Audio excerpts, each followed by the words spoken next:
Что такое коренной? То есть корни наши. Мы не в другом месте сформировались, как этнос, и пришли в Крым. Нет, мы в Крыму формировались, на этой земле корни пускали свои.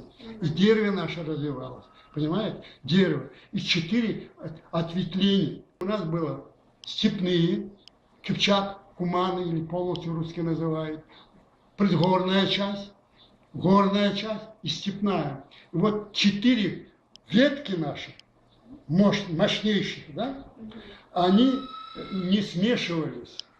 Эндогамия была.